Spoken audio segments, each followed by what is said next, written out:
मित्रमैत्रिणींनो, Marathi health या YouTube चॅनलमध्ये आपले स्वागत आहे।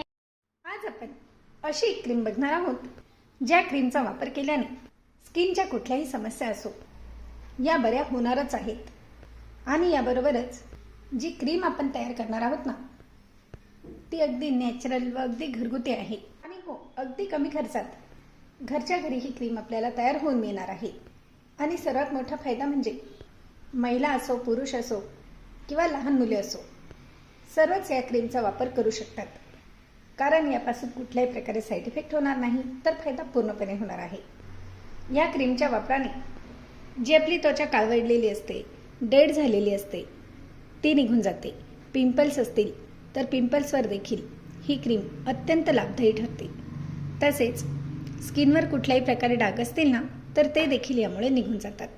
तर यासाठी आपण 1 चमचा भरून मध घेतले आहे व 1 चमचा भरून ॲलोवेरा जेल यामध्ये टाकायचे आहे। जितके मध तितकेच आपण या ठिकाणी ॲलोवेरा जेल घेतले आहे आणि फक्त अर्धा चमचा भरून यामध्ये बदाम तेल टाका।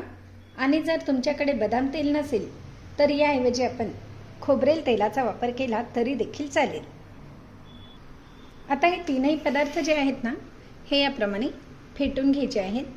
अगदी एकजीव व्हायला हवे इतपत हे आपल्याला फेटून घ्यायचे आहेत, म्हणजे आपल्याला एक अगदी छान अशी क्रीम तयार होऊन मिळते। ही इतकी फेटायची आहे की अगदी एकजीव व्हायला हवे इतपत आपल्याला ही फेटून तयार करून घ्यायची आहे। हे बघा याप्रमाणे अगदी एकजीव होऊन आपली क्रीम येथे तयार झाली आहे।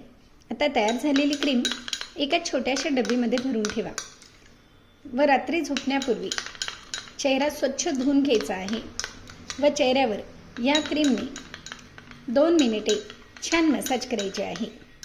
असे जर तुम्ही रात्री झोपण्यापूर्वी दररोज करत गेलात तर स्किनच्या कुठल्याही समस्या तुम्हाला राहणार नाहीत व स्किन अगदी सॉफ्ट सुंदर व सतेज दिसण्यास नक्कीच मदत होणार आहे।